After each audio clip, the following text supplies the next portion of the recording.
Hello दोस्तों, good morning. I hope आप सभी अच्छे होंगे और आपका एग्ज़ाम अच्छा गया होगा और आपके जीएसटी का जो प्रिपरेशन है वो अच्छी तरीके से हो रहा होगा। तो इसमें मैंने जीएसटी का जो यूनिट नंबर 1 है वो मैंने ऑलरेडी अपलोड कर रखा है और इस वाली वीडियो में मैं जीएसटी का यूनिट नंबर 2 जो है उसे मैं अपलोड करूँगा, जिसमें क्या है, सारी डिटेल जो है सप्लाई के बारे में दे रखा है। ये रहा पूरा का पूरा सिलेबस। इस वाले पार्ट से आपके पास प्रैक्टिकल के क्वेश्चन पूछे जाएंगे, यानी कि सप्लाई के रिलेटेड कुछ क्वेश्चन दिया जाएगा। उसके बाद आपसे पूछा जाएगा बताओ इस पर IGST लगेगा, CGST लगेगा, फिर SGST लगेगा।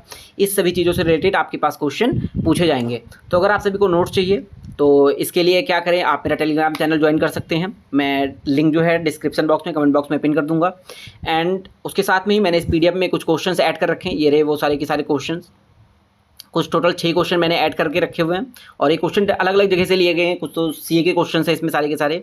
तो इसी के साथ अगर आपको वीडियो अच्छी लगे तो लाइक करिए और चैनल सब्सक्राइब करिए। तो चलिए स्टार्ट करते हैं।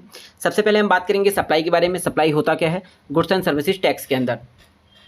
Under the goods and services tax system in India, the term supply is the foundational concept that determines what transactions are taxable. The scope of supply is defined in Section 7 of the CGST Act 2017। देखिए, इसमें हमसे बात ये की जा रही है कि जो सप्लाई है गुड्स एंड सर्विसेज टैक्स का, उसको डिटरमाइन करने की सबसे पहले तो हमें ज़रूरत क्या है। देखिए, जब आपको पता होगा कि गुड्स एंड सर्विसेज टैक्स की सप्लाई कहाँ हो रही है, इंटर स्टेट हो रही है, इंट्रा स्टेट हो रही है, किसी यूनियन टेरिटरी में हो रही है, फॉरेन कंट्री में हो रही है, उसके बेसिस पे ही आप इस पे ऊपर GST लगा सकते हैं। देखिए, GST के स्ट्रक्चर है, उसमें कई सारे अलग अलग डिफरेंट टाइप्स ऑफ GST पाए जाते हैं, जैसे कि CGST है सेंट्रल गुड्स के रिलेटेड, SGST है स्टेट गुड के रिलेटेड, IGST है इंटीग्रेटेड के रिलेटेड, UTGST है यूनियन टेरिटरी के रिलेटेड। तो इसी के लिए हमें सप्लाई के बारे में बिल्कुल डिटेल में जानना इंपॉर्टेंट पड़ जाता है। देखिए, मीनिंग ऑफ सप्लाई की अगर हम बात करें, सप्लाई जो है वो इंक्लूड करता है all forms of supply of goods और सर्विसेज और बोथ सच एज, अगर हम किसी को सेल कर रहे हैं, कुछ गुड्स का ट्रांसफर हो रहा है, बार्टर हो रहा है, एक्सचेंज हो रहा है, कुछ लाइसेंसिंग से रिलेटेड है, रेंट है, लीज है, डिस्पोजल है, ये सारे के सारे पार्ट हमारे सप्लाई के अंदर आते हैं। देखिए, सप्लाई के अंदर और क्या है, मान लीजिए सप्लाई अगर आप किसी को कर रहे हैं, कुछ चीज़ें अगर मान लीजिए बार्टर यहाँ पे क्यों दिया हुआ है। बार्टर का मतलब ये है कि आप इसमें कोई भी मॉनेटरी टर्म का यूज, मनी का जो यूज है वो नहीं आ रहा है। गुड्स के बदले गुड्स का एक्सचेंज बार्टर एक्सचेंज कहलाता है। मेरे पास कुछ सामान रखा हुआ है, मेरे पास जूते रखे हुए हैं, मैं एक शॉप पे जाता हूँ, मैं जूते को देके चप्पल वहाँ से ले लेता हूँ, स्लीपर अपने पास वहाँ से ले लेता हूँ, तो ये क्या कहलाएगा, ये मेरा बार्टर एक्सचेंज कहलाएगा। बट इसे भी GST के एक्ट के अंदर सप्लाई माना गया है, यानी कि कुछ ना कुछ कंसिडरेशन होना, कुछ ना कुछ बदले में आप अगर कुछ भी दे रहे हैं तो उसे सप्लाई माना जाएगा। नेक्स्ट अगर हम बात करें, प्रोवाइडेड दीज आर मेड और agreed to be made for a consideration, यानी कि यहाँ पे कंसिडरेशन होने का बहुत ज़्यादा इंपॉर्टेंट है। अगर किसी भी चीज़ में कंसिडरेशन नहीं होता है तो उसे हम सप्लाई नहीं कहेंगे। इसके कुछ एक्सेप्शनल केस हैं, वो मैं आपको आगे बताऊंगा। की एलिमेंट्स क्या होते हैं सप्लाई के। सप्लाई ऑफ गुड्स और सर्विसेज मस्ट इन्वॉल्व गुड्स और सर्विसेज और बोथ, यानी कि गुड्स और सर्विसेज का जो भाई, अगर आप गुड्स और सर्विसेज के रिलेटेड ही उस पर ऊपर टैक्स लगाएंगे और किसी चीज़ में सप्लाई हो रही है गुड्स और सर्विसेज नहीं है, तो आप टैक्स कहाँ से लगाएंगे। तो मस्ट इन्वॉल्व गुड्स और सर्विसेज। फॉर कंसिडरेशन, यहाँ पे कुछ ना कुछ कंसिडरेशन पेमेंट मनी में या फिर काइंड में जरूर होना चाहिए। एक्सेप्शन जो है वो आगे हम पढ़ेंगे। यानी कि एक्टिविटी जो हम ये परफॉर्म कर रहे हैं, यानी कि जो भी सेल है, परचेज है, सप्लाई जो भी ये प्रोडक्ट का, गुड्स सर्विसेज का, ये अगर एक प्लेस से दूसरे प्लेस पे हो रहा है या फिर एक ही प्लेस से लेके एक ही स्टेट में अगर हो रहा है, तो वो क्या है, ये बिजनेस रिलेटेड होना चाहिए। ना कि ऐसा है कि भाई आप गए, आपने उठा के इनको ये वाला गिफ्ट दे दिया, ये सारा सीन नहीं होना चाहिए। ये सारा का सारा काम जो है बिजनेस के रिलेटेड होना चाहिए। By a taxable person. Taxable person मतलब क्या है कि जो पर्सन है वो अगर लाइबल है अपने आप को GST के अंदर रजिस्ट्रेशन करवाने के लिए, तो उसे GST के अंदर रजिस्टर्ड होना चाहिए टैक्स, यानी कि GST चार्ज करने के लिए। अगर कोई पर्सन है उसने अपनी कंपनी को GST के अंदर रजिस्ट्रेशन नहीं करवा रखा है, और तो फिर वो पर्सन अपने गुड्स और सर्विसेज के ऊपर GST नहीं लगा सकता। आप देखते होंगे, आप किसी दुकान पे जाइए, जो फिर रेडी वाले लोग होते हैं उनके पास आप जाइए, वो आपको GST प्रॉपर बिल देते हैं GST का, वो नहीं देते। क्यों? क्योंकि उनका बिजनेस रजिस्टर्ड नहीं होता है। नेक्स्ट हमारे पास आता है इन टैक्सेबल टेरिटरी। ये फॉरगेट कर दीजिए आप, जम्मू कश्मीर से रिलेटेड जो भी चीज़ें यहाँ पे, क्योंकि अभी जो है आर्टिकल 370 हटने के बाद, जो 2019 में हटा दिया गया था, उसके बाद सप्लाई जो है, सप्लाई के अंदर जितनी भी टेरिटरी है इंडिया के अंदर, इंडिया की टेरिटरी जहाँ जहाँ तक आती है, उसमें क्या होता है, उसमें सप्लाई जो है वो हर जगह पे एप्लीकेबल है और GST हर जगह पे एप्लीकेबल है ऑल ओवर इंडिया में। नेक्स्ट हमारे पास आता है टाइप्स ऑफ सप्लाई कवर्ड। जितने भी GST एक्ट के अंदर बताए गए हैं वो सारी की सारी चीज़ें इसमें कवर की जाएंगी। एग्जेम्प्ट सप्लाई का मतलब क्या होता है? देखिए जीएसटी के अंदर क्या है, कई सारी चीज़ों को जीएसटी से एग्जेम्प्ट करके रखा गया है, यानी कि हो सकता है वो किसी और पार्ट, वो किसी और एक्ट के अंदर आते हो। जैसे अगर मैं बात करूँ इनकम टैक्स का, इनकम टैक्स के ऊपर कभी भी जीएसटी नहीं लगता है। क्यों? क्योंकि वो इनकम टैक्स का पार्ट है। अगर जो हमारी इनकम है, जो हम कमाते हैं, उसमें हमें जीएसटी नहीं देना पड़ता। वो क्यों? क्योंकि उस पर इनकम टैक्स लगता है। वैसे ही कई सारी चीज़ें ऐसी हैं जिस पे जीएसटी ने एग्जेम्प्ट कर रखा है, यानी कि 0% टैक्स लग रहा है, तो उसे क्या कहेंगे? या फिर वो नेसेसिटीज गुड्स हैं, मेडिसिन हैं, ऐसी कुछ चीज़ें हैं जिन्हें जीएसटी, जिनके ऊपर जीएसटी एप्लीकेबल नहीं होता है। नील रेट ऑफ टैक्स होता है, होली एग्जेम्प्ट होता है। अगर हम फिर बात करें कंपोजिट सप्लाई का, कंपोजिट सप्लाई क्या होता है? जब हम सप्लाई करते हैं 2 और मोर गुड्स और सर्विसेज का नेचुरली बंडल। नेचुरली बंडल का मतलब क्या है? हमने 2 से ज़्यादा सामान का एक साथ में सप्लाई किया, उस टाइम पे क्या हो रहा है, वो नेचुरली बंडल्ड होने चाहिए, तो उसे कंपोजिट सप्लाई करेंगे। एग्जाम्पल के लिए, कोई पर्सन होटल में रहने के लिए जा रहा है, तो क्या है भाई, वो होटल का जो रूम है उसका वो मान लो बिल पे कर रहा है, लेकिन भाई होटल के लिए जो रूम है उसमें क्या आप घर से अपने जो ब्लैंकेट है और जो क्या कहते हैं उसे, बेड है, पिलो है, ये क्या आप अपने घर से लेके जाएंगे? नहीं। तो ये सारा का सारा चीज़ क्या हो जाएगा कि अगर भाई आप बेड वाले का लाभ, वहाँ पे रूम का लाभ उठा रहे हैं, रूम को अगर आप यूज़ कर रहे हैं, तो भाई ऑब्वियस सी बात है कि आपके पास वहाँ पे बेड होंगे, पिलो होगा, चादर होगा, ये सारी चीज़ें आपके पास, आपको वहाँ की जो होटल है वो प्रोवाइड करवाएगी। तो ये क्या होगा? ये कॉम्पोजिट सप्लाई आएगा। मिक्स सप्लाई क्या होता है? सेम वही चीज़ है, 2 और more individual supplies made together for a single price, यानी कि कई सारे डिफरेंट टाइप्स ऑफ आइटम्स हैं। दिवाली के टाइम पे आपने देखा होगा कि लोगों को क्या कहते हैं, मुझे नाम नहीं याद आ रहा उसको कुछ नाम होता है, उसको अगर हम किसी को गिफ्ट करने जाते हैं, उसमें क्या होता है, एक बड़ा सा बंडल बना हुआ होता है, जिसमें क्या होता है, कपकेक्स होते हैं और स्वीट्स होती है और फायर क्रैकर्स हो सकते हैं और भी डिफरेंट चॉकलेट्स हो सकता है, ये सारी चीज़ें मिला के एक बंडल दिया जाता है, गिफ्ट बास्केट दिया जाता है दिवाली में लोगों को। तो ये क्या कहलाएगा? ये मिक्स सप्लाई कहलाएगा। क्यों? क्योंकि ये नेचुरली एक साथ नहीं आते हैं, इन्हें आप अलग अलग चीज़ें ये होती हैं, इन्हें आप एक साथ बंडल करते हैं, उसके बाद आप ये किसी पर्सन को दे देते हैं। नेक्स्ट आता है सप्लाई विदाउट कंसीडरेशन। जैसा कि अभी हमने ऊपर पढ़ा था कि बिना कंसीडरेशन के अगर कोई चीज़ सप्लाई हो रही है वो सप्लाई नहीं मानी जाएगी, लेकिन यहाँ पे हमारे पास कुछ एक्सेप्शंस हैं, जैसे कि परमानेंट ट्रांसफर है, डिस्पोजल है बिजनेस एसेट का, सप्लाई बिटवीन रिलेटेड पर्सन का, सप्लाई अगर कोई प्रिंसिपल एजेंट, कोई एजेंट है अगर वो प्रिंसिपल के बिहाफ पे कर रहा है। शेड्यूल 2 हमारे पास क्या बताता है? क्लासिफिकेशन ऑफ सप्लाई और गुड्स, यानी कि आप क्या चीज़ दे रहे हैं या ये कैसे पता लगेगा कि वो गुड्स और सर्विसेज हैं, उसके रिलेटेड यहाँ पे कुछ बात की गई है। यानी कि अगर आप रेंट कर रहे हैं कोई इमूवेबल प्रॉपर्टी तो वो सर्विसेज है, वर्क कॉन्ट्रैक्ट से रिलेटेड कोई काम हो रहा है तो वो सर्विस है, ट्रांसफर कर रहे हैं अगर आप बिजनेस एसेट का, वो गुड्स और सर्विसेज आती हो, डिपेंडिंग करता है नेचर पे। मतलब कैसे? देखिए गुड्स कब बनेगा? वो गुड्स वो तब बनेगा, मान लीजिए आपने अपना पूरा का पूरा मशीनरी एक ब्रांच से उठा के दूसरी ब्रांच में आपने शिफ्ट कर दिया, वो क्या कहलाएगा? वो कहलाएगा गुड्स। सर्विस मतलब आपका पूरा पूरा एचआर डिपार्टमेंट एक जगह से हट के दूसरी जगह चला गया, वो हमारा सर्विसेज के अंदर काउंट होता है। नेक्स्ट हमारे पास आता है, कई सारी ऐसी चीज़ें होती हैं जिन्हें हम ना तो सप्लाई ऑफ गुड्स कह सकते हैं, ना कि हम सप्लाई ऑफ सर्विस कह सकते हैं, जैसे सर्विस बाय कोर्ट्स और ट्रिब्यूनल्स, एक्शनेबल क्लेम्स हैं, sale of land and sale of completed building. ये सारी चीज़ें क्या हैं? ये सारी चीज़ें जो हैं वो ना तो सप्लाई है ऑफ गुड्स है, ना तो सप्लाई ऑफ सर्विसेज के अंदर काउंट होती हैं, फिर उनके ऊपर जीएसटी भी नहीं लगाया जा सकता। अब देखिए एक और चीज़ वहाँ पे ऐड करी गई है जो बहुत ज़्यादा इंपॉर्टेंट है, यानी कि गवर्नमेंट जब चाहे किसी भी चीज़ को सप्लाई के अंदर ला सकती है और उसके ऊपर जीएसटी एक्ट लागू करवा सकती है। The government may notify certain activities as supply even if not covered in the general definition. Nature of supply of GST, यानी कि देखिए जो nature of supply in GST का मतलब ये है कि देखिए जब हम किसी गुड्स और सर्विसेज को जब किसी जगह पे हम सप्लाई कर रहे होते हैं तो सम टाइम तो क्या होता है वो हम एक ही स्टेट के अंदर कर रहे होते हैं, और कुछ बार क्या होता है कि हम किसी अदर स्टेट में कर रहे हैं, कई बार क्या होगा यूनियन टेरिटरी से आपकी ट्रांजैक्शन हो रही होगी, समटाइम्स क्या होगा आप किसी चीज़ को इंपोर्ट कर रहे होंगे और एक्सपोर्ट कर रहे होंगे। तो ये सारी इसके नेचर हैं। तो सबसे पहले हम बात करेंगे इंट्रा स्टेट की। इंट्रा स्टेट यानी कि जब जो सप्लायर का लोकेशन होता है और जो प्लेस ऑफ सप्लाई होता है वो सेम जगह पे होती है, सेम स्टेट पे होती है, तो उसे हम कहते हैं इंट्रा स्टेट सप्लाई। इसमें सीजीएसटी और एसजीएसटी दोनों लगाया जाता है। एग्जाम्पल आप यहाँ पे देख सकते हैं, दिल्ली की एक शॉप है जो दिल्ली में ही गुड्स और सर्विसेज जो है वो कस्टमर सेल करती है, सर्विसेज प्रोवाइड करती है, उस समय सीजीएसटी और एसजीएसटी दोनों चार्ज किया जाता है। सीजीएसटी का मतलब होता है central goods and services tax, SGST का मतलब होता है state goods and services tax. Next हमारे पास आता है inter state supply. Inter state supply का मतलब क्या होता है? जब सप्लायर का जो लोकेशन होता है वो अलग होता है और जो प्लेस ऑफ सप्लाई होता है वो जो डिफरेंट होता है। अगर हम बात करें यूपी और बिहार का, सप्लायर जो है वो यूपी का है और जो प्लेस ऑफ सप्लाई है वो बिहार का है, उस टाइम पे क्या होगा? उस टाइम पे इंटर स्टेट सप्लाई लगता है। इस पे क्या लगेगा? Integrated service tax, integrated IGST. IGST का मतलब इंटीग्रेटेड सर्विस टैक्स होता है। फिर इसमें क्या होता है बाद में सीजीएसटी, और यानी कि सरकार का सेंट्रल गवर्नमेंट का और स्टेट गवर्नमेंट के पार्ट में डिवाइड हो जाता है। नेक्स्ट एग्जाम्पल की, एक ट्रेडर है महाराष्ट्र का, वो सेल करता है गुड्स को गुजरात में, उस टाइम पे क्या लगेगा, उस टाइम पे हमारा इंटर स्टेट पार्ट आ जाता है, तो इस टाइम पे हमारा IGST लगाया जाएगा। देखिए अगर हम फॉरेन कंट्री से इंपोर्ट्स करवा रहे हैं गुड्स और सर्विसेज को, तो क्या होगा, अगर वो इंटर स्टेट सप्लाई के अंदर काउंट होता है तो उस पर IGST और कस्टम ड्यूटी लगाया जाएगा।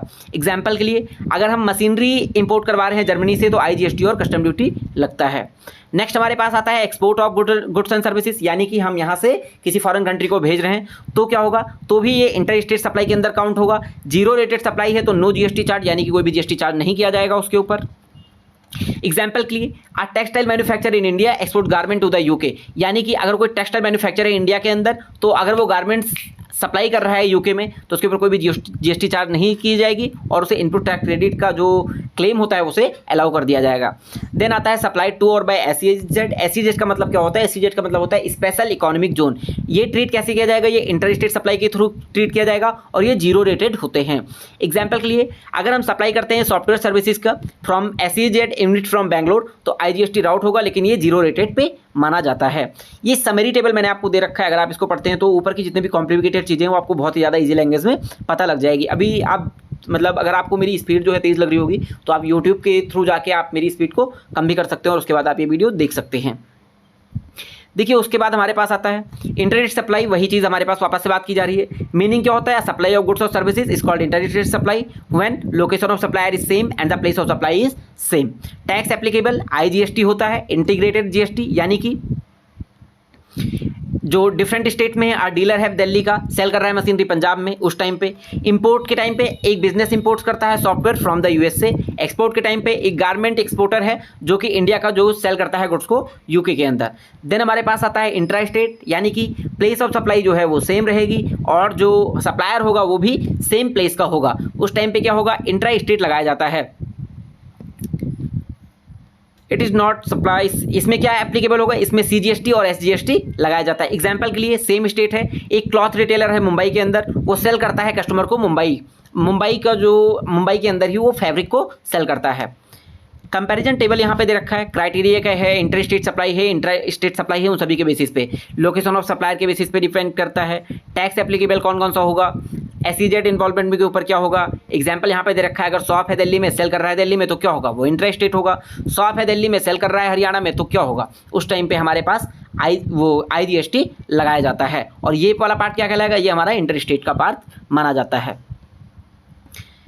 नेक्स्ट हमारे पास आता है क्लासिफिकेशन ऑफ गुड्स। देखिए गुड्स का जो क्लासिफिकेशन है वो कई बेसिस पे किया गया है। मैं आपको पहले बता देता हूँ कि इसका इंपॉर्टेंस क्या है। देखिए गुड्स को क्लासिफाई करने का मेजर रीज़न है वो ये है कि हम गुड्स के ऊपर, जो गुड्स और सर्विसेज हैं उनके ऊपर हम टैक्स रेट को डिसाइड कर पाएँ, जिससे कि क्या हो, जिससे गवर्नमेंट को ईजी हो और जो हमारे जो बिजनेसमैन हैं उनको भी ईजी हो उन पर, और कस्टमर्स के साथ क्या कहते हैं, कोई फ्रॉड, कोई स्कैम नहीं कर सके। भाई कस्टमर जाता है मार्केट में, कस्टमर कोई चीज़ खरीद रहा है, अब जो दुकानदार है वो क्या बोलता है, भाई मैं तो इस पर 28% GST चार्ज करूँगा। आप कैसे 28% GST चार्ज कर सकते हैं जब गवर्नमेंट ने ही आपको बाउंड कर रखा है कि आपके पास जो ये वाला गुड्स है उसके ऊपर 18% ही GST चार्ज हो सकता है। तो इसी बेसिस पे कुछ चीज़ें बताई गई हैं, जैसे कि ये आप पढ़ सकते हैं यहाँ पे, अगर कोई आइटम है उसका वेट है, अगर 1001 कोड है 0% है, शुगर है 5% है, एयर कंडीशनर है 28% है, मोबाइल फ़ोन है 12% के ऊपर है। अगर हम क्लासिफिकेशन ऑफ सर्विसेज की बात करें, वो क्या है, वो SSC कोड के ऊपर बेस्ड है, यानी कि सर्विसेज अकाउंटिंग कोड। ये 6 डिजिट न्यूमेरिक कोड को फॉलो करता है। पहला 2 डिजिट क्या होगा, मेजर नेचर ऑफ सर्विस को दिखाएगा, नेक्स्ट 4 डिजिट क्या है, डिटेल क्लासिफिकेशन को दिखाता है। यानी कि SSC कोड की अगर हम बात करें, लीगल सर्विस का 998212 है, 18% के ऊपर है। होटल एकोमोडेशन का है 1000 से लेकर 7500 रुपये तक, तो 996311 है, 12% के अंदर आता है। ऐसे ही ये सारी चीज़ें। एजुकेशनल कोई सर्विस है, यानी कि एजुकेशन से रिलेटेड अगर कोई भी सर्विस प्रोवाइड की जाती है, जैसे अगर मैं स्कूल्स की बात करूँ, उसमें क्या होगा, उसमें 9992 कोड है, तो क्या होगा, वो एग्जाम किया जाता है GST के थ्रू। इंपॉर्टेंस क्या है, हर एक एवरी गुड्स सर्विस है द स्पेसिफिक GST रेट। हर एक गुड्स और सर्विसेज का क्या है, अलग अलग different type of GST rate एप्लिक दिए हुए हैं। Some goods services are GST exempt, कई सारे जो गुड्स और सर्विसेज है उन्हें GST से एग्जेम्प्ट किया गया है। क्लासिफिकेशन हेल्थ एंड रिपोर्टिंग, मान लीजिए कोई रिटर्न फाइल कर रहा है तो उसमें क्या होगा, उसमें जो ये सारे दोनों बेसिस दिए गए हैं उनके बेसिस पे हम डिफाइन कर सकते हैं, भाई इस पर तो टैक्स रेट नहीं लग रहा है, इस पर टैक्स रेट लग रहा है, तो उस पर क्या होगा, रिपोर्ट बनाने में ईजी होएगा। कॉमन GST रेट्स जैसे कि 0% है मिल्क फ्रूट एजुकेशन सर्विस के लिए, 5% है शुगर टी रेल ट्रांसपोर्ट के लिए, 12% है मोबाइल फ़ोन और फ्रोजन मीट के लिए, 18% है इलेक्ट्रॉनिक्स और IT सर्विसेज के लिए, अगर कोई 28% है लग्जरी कार्स के लिए, AC के लिए, सॉफ्ट ड्रिंक्स के लिए। अब हम नेक्स्ट बात करेंगे कॉम्पोजिट सप्लाई की और मिक्स सप्लाई की GST के अंदर।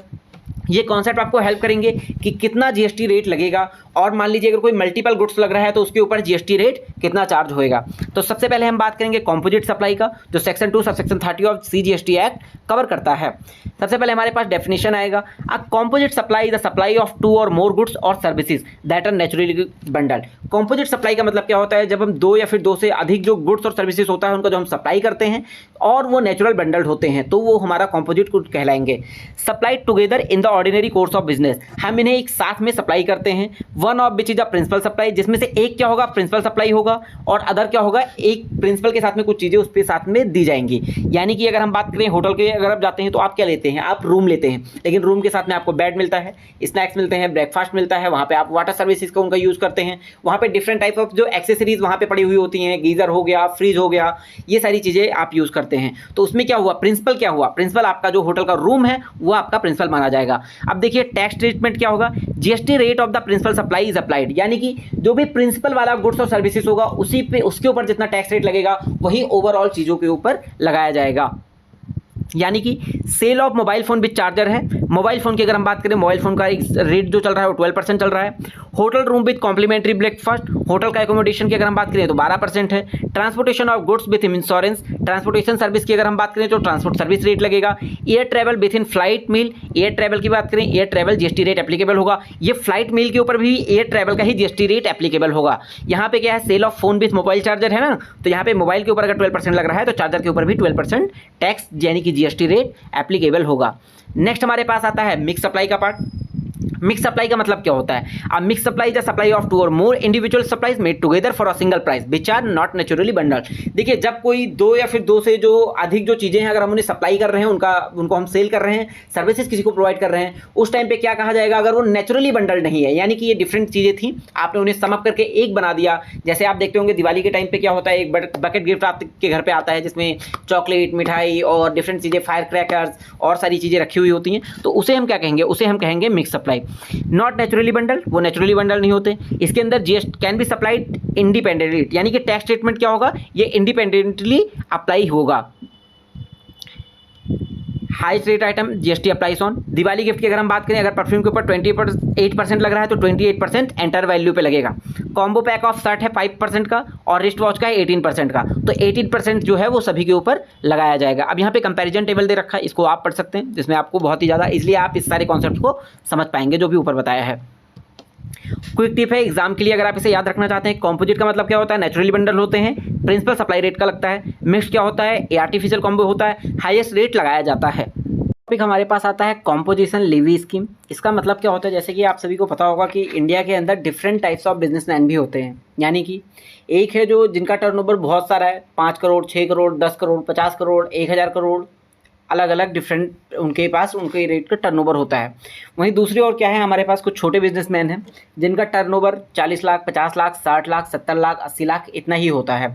तो यहाँ पे उनके लिए क्या बनाया गया, लिए बनाया गया था कॉम्पोजिशन लेवी स्कीम, जिसका सिंपल सा मतलब ये है कि ये स्मॉल टैक्स पेयर को बेनिफिट देने के लिए ये चीज़ बनाई गई थी।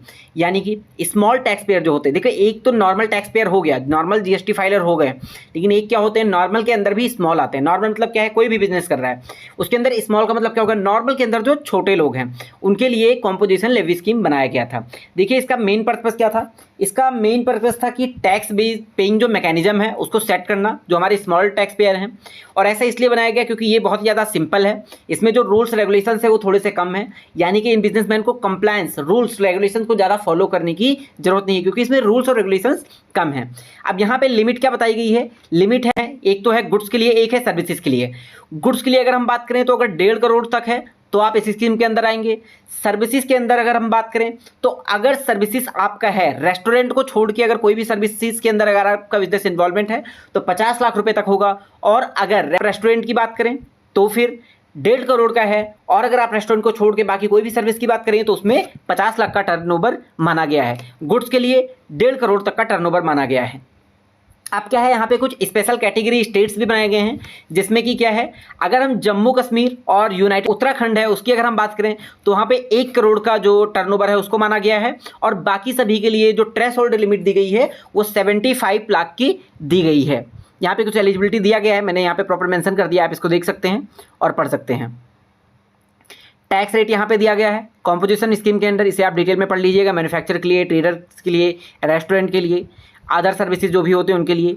फीचर्स क्या क्या है? Can not issue tax invoice, issue bill of supply, no input tax credit, can not claim ITC, return filing, file quarterly return यानी कि हर 4 मंथ 3 मंथ पे जो भी फाइल करना होता है। Mention on invoice, must write composition taxable person, not eligible to tax on supplies. Example के लिए अगर हम बात करें, मिस्टर ए, अभी हम एग्जाम्पल की बात कर रहे थे जिसमें कि क्या है, मिस्टर ए जो है एक मैन्युफैक्चर हैं हरियाणा के अंदर, जिनका टर्नओवर क्या है 80 लाख रुपीज़ है। ये क्या इन्होंने ऑप्ट कर रखा है? इन्होंने ऑप्ट कर रखा है कॉम्पोजिशन स्कीम, जिसका मतलब क्या है, ही पेज 1% टैक्स यानी कि 80,000 रुपीज़। अब इसमें होगा क्या, ये GST कलेक्ट नहीं कर सकते कस्टमर से, ये क्लेम नहीं कर सकते हैं इनपुट टैक्स क्रेडिट को। कंपैरिजन की अगर हम बात करें, कॉम्पोजिशन स्कीम ये रहा, रेगुलर स्कीम ये रहा, इसके अंदर आप कंपैरिजन कर सकते हैं। कंप्लायंस क्या है, इसमें सिंपल है, इसमें कॉम्प्लेक्स है। ITC इसमें अलाउ नहीं कर रखा है, इसमें अलाउ कर रखा है। टैक्स इनवाइस मतलब ये इशू नहीं कर सकते, ये लोग इशू कर सकते हैं। टैक्स रेट क्या है, इसमें लोअर रेट होता है, फिक्स्ड होता है। स्टैंडर्ड रेट है इसमें 5 to 28 डिफरेंट आइटम्स के हिसाब से। अब इसमें इंपॉर्टेंट कुछ पॉइंट दिए गए हैं कैंसलेशन से related, cancellation of composition scheme. अब person will be remove from the scheme, यानी कि एक पर्सन है, एक बिजनेस है, वो स्कीम से रिमूव कर दिया जाएगा। कब? अगर वो टर्नओवर लिमिट को क्रॉस करता है, इंटर स्टेट सप्लाई यानी कि दूसरे स्टेट में सप्लाई करता है, और अगर कोई भी कंडीशन को, जो भी ऊपर एवं दी हुई कंडीशन को उन्होंने अगर वो वायलेट करता है, उस टाइम पे इसका जो कॉम्पोजिशन स्कीम के अंडर जो इसके डाला गया था उसे रिमूव कर दिया जाएगा। अब what is place of supply? The place of supply determines whether a supply is intra state और inter state, which further decide whether CGST, SGST और IGST as applicable. Place of supply का मतलब क्या होता है? जिस भी प्लेस पे गुड्स और सर्विसेज की डिलीवरी की गई हो, जिस भी प्लेस पे गुड्स और सर्विसेज को पहुंचाया गया हो, उस जगह को हम प्लेस ऑफ सप्लाई कहते हैं। अब यहाँ पे प्लेस ऑफ सप्लाई डिसाइड करने का मतलब क्या है, मेन मोटो क्या है, यहाँ पे हमें पता चलेगा CGST लगाना है, SGST लगाना है, फिर हमें IGST लगाना है। ये क्या होगा? It is defined under section 10 to 14 of the IGST act 2017 में। ये इंपॉर्टेंट क्यों है? इंपॉर्टेंट इसलिए है कि हमें डिफाइन करना होता है कि इंट्रा स्टेट ट्रांजेक्शन है, फिर इंटर स्टेट ट्रांजेक्शन है। एंड नेक्स्ट, ये डिटरमाइन करता है टैक्स रेट के ऊपर, देन ये डिफाइन करता है कंप्लायंस के ऊपर भी, डिफिकल्ट रिटर्न्स एंड डॉक्यूमेंटेशन की बात इसमें की जा रही है। जो 2 मेजर कैटेगरीज होती हैं सप्लाई का, एक होता है गुड्स, एक होता है services. Place of supply goods के लिए कैसे किया जाएगा? अगर मूवमेंट होता है गुड्स का, वहाँ पे क्या होगा? प्लेस ऑफ सप्लाई कहाँ जाएगा? लोकेशन हुएर मूवमेंट एंड्स, यानी कि मूवमेंट जहाँ पे एंड होता है। एग्जाम्पल के लिए गुड्स मूव करती हैं दिल्ली से यूपी के लिए, तो प्लेस ऑफ सप्लाई क्या होगा? यूपी होगा। अगर कोई भी मूवमेंट नहीं होता है, लोकेशन ऑफ गुड्स क्या होता है डिलीवरी के टाइम पे? Buyer collects goods from godown in Punjab, उस टाइम पे क्या होगा? पंजाब ही माना जाएगा। Goods install at site, place of installation क्या है? AC इंस्टॉल एट जयपुर, तो क्या होगा? प्लेस जयपुर में माना जाएगा। गुड्स सप्लाइड ऑन बोर्ड, यानी कि ट्रेन और फ्लाइट के जरिए आप गुड्स को भेजते हैं। First point of boarding journey क्या था? On board supply from Delhi to Mumbai, place क्या होगा? दिल्ली माना जाएगा। यहाँ पे दिल्ली से जा रही है क्योंकि गुड्स, इसीलिए दिल्ली माना जाएगा। Place of supply of services, यानी कि सर्विसेज का प्लेस ऑफ सप्लाई कैसे डिसाइड होगा? यानी अगर कोई B2B है, बिजनेस टू बिजनेस है, तो लोकेशन ऑफ रिसिपिएंट क्या है? यानी कि रिसिपिएंट जो भी होगा, यानी जो भी रिसीवर होगा, उसके लोकेशन के हिसाब से डिसाइड होगा। Legal service to a company in Gujarat, इस हिसाब से क्या माना जाएगा? गुजरात वाला। B2C है, बिजनेस टू कंज्यूमर है। Location if recipient if address is available, अगर लोकेशन जो रिसिपिएंट का है, अगर एड्रेस उसका अवेलेबल होता है तो उस बेसिस पे उसी के हिसाब से ये माना जाएगा। Online course to customer in Kerala, तो क्या माना जाएगा? केरला के अंदर का माना जाएगा अगर उसका एड्रेस दे रखा है। इमूवेबल प्रॉपर्टी की बात करें, लोकेशन ऑफ द प्रॉपर्टी है, यानी कि अगर दिल्ली में कोई बिल्डिंग खरीद रहे हैं तो दिल्ली के अंदर की ही बात की जाएगी। इवेंट रिलेटेड है, एंट्री है, कोई ऑर्गेनाइजेशन है, तो प्लेस ऑफ इवेंट कहाँ पे लेता है? मान लीजिए म्यूजिक कंसर्ट इन मुंबई है, तो मुंबई के अंदर ही GST चार्ज किया जाएगा। ट्रेनिंग सर्विसेज की अगर हम बात करें, रजिस्टर्ड रिसिपिएंट्स है, लोकेशन अनरजिस्टर्ड है, लोकेशन प्रोवाइडर के हिसाब से माना जाएगा। मान लीजिए वर्कशॉप इन दिल्ली है, रजिस्टर्ड पर्सन फ्रॉम कोलकाता है, तो उसके बेस पे किया जाएगा। ट्रांसपोर्टेशन ऑफ गुड्स है, ये आप यहाँ पे पढ़ सकते हैं कि इसके रिलेटेड कैसे क्या चीज़ होगा। नेक्स्ट अगर हम बात करें, नेक्स्ट हमारे पास आता है आइदर पार्टी आउटसाइड इंडिया, यानी जब पार्टी आउटसाइड ऑफ इंडिया होती है उस टाइम पे क्या है? जनरल रूल क्या कहता है? Location of recipient of service, यानी कि जो भी रिसिपिएंट है, जो भी सर्विस का, उसका लोकेशन के बेस पे GST रूल डिसाइड किया जाता है। परफॉर्मेंस बेस्ड सर्विस है, जहाँ पे परफॉर्म किया जाता है। इमूवेबल प्रॉपर्टी से रिलेटेड लोकेशन ऑफ प्रॉपर्टी के ऊपर दिया गया है। समरी दे रखा है यहाँ पे पूरा का पूरा, जितना भी ऊपर मैंने आपको पढ़ाया है, तो इसके लिए आप इसको देख सकते हैं, जिससे आपको ऊपर की जितनी भी कॉम्प्लिकेटेड चीज़ें हैं वो आपको समझ में आ जाएगा। नेक्स्ट हमारे पास आता है एग्जाम टिप के लिए। एग्जाम टिप के लिए यानी कि सिंपल सी चीज़ें याद करने के लिए, गुड्स के लिए क्या होगा? जहाँ पे उसका मूवमेंट और जहाँ पे उसका इंस्टॉलेशन हुआ है। सर्विसेज के लिए, check if both parties are in India और नॉट, हमें इंडिया चेक करना है, फॉरेन चेक करना है, उसके बेसिस पे डिसाइड होता। Place of supply, location of supplier हमेशा नहीं होता है, यानी कि मान लीजिए प्लेस ऑफ सप्लाई वहाँ पे है, लोकेशन ऑफ सप्लायर वहीं पे है, तो इसके बेसिस पे जीएसटी डिसाइड नहीं हो पाएगा ऑलवेज। टाइम ऑफ सप्लाई की अगर हम बात करें, the time of supply is the point in time when a supply is considered to have been made. It determines when GST becomes payable, when liability to pay GST arises, when to issue tax invoice. ये important क्या होता है, determine due to tax payment, important for filing returns and claiming AITC यानी कि input tax credit. Time of supply of goods, condition क्या है, time of supply इधर दे रखा है। Invoices issued within prescribe time, date of invoice के हिसाब से। Invoices not issued within prescribe time, date of delivery of goods के बेसिस पे। Neither invoice issued nor goods delivered, तो date on which payment is received के basis पे होगा। Example की अगर हम बात करें, गुड्स डिलीवर ऑन 5th में, इनवाइस इशूड ऑन 10th में। टाइम ऑफ सप्लाई क्या माना जाएगा, 5th में माना जाएगा, क्योंकि इनवाइस यहाँ पे इशू 5th में को कर दिया गया है। ये रहा time of supply for services की अगर हम बात करें, कंडीशन दे रखा है, टाइम ऑफ सप्लाई इधर दे रखा है, कंडीशन दे रखा है। Invoices issued within prescribe time, date of invoice के हिसाब से। Invoices not issued, date of completion of service के हिसाब से, या फिर पेमेंट जो भी जल्दी हुआ होगा। Example, service completed on 20 June, invoice issued on 25 जून, तो टाइम ऑफ सप्लाई क्या माना जाएगा, वो 25 जून माना जाएगा। वैल्यू ऑफ सप्लाई यानी कि जो कीमत है उसकी, जो लागत है वो क्या कितने बेसिस पे है उसके हिसाब से माना जाएगा। Value of supply is the transaction value, यानी कि कितने रुपीज़ की ट्रांजेक्शन हुई है इसके बेसिस पे डिसाइड किया जाएगा। बेसिक रूल क्या कहता है, consider the price actually paid और पेएबल फॉर द सप्लाई, जितना भी पे किया गया हो फिर पे करना चाहता हो जो बायर होता है उसके हिसाब से।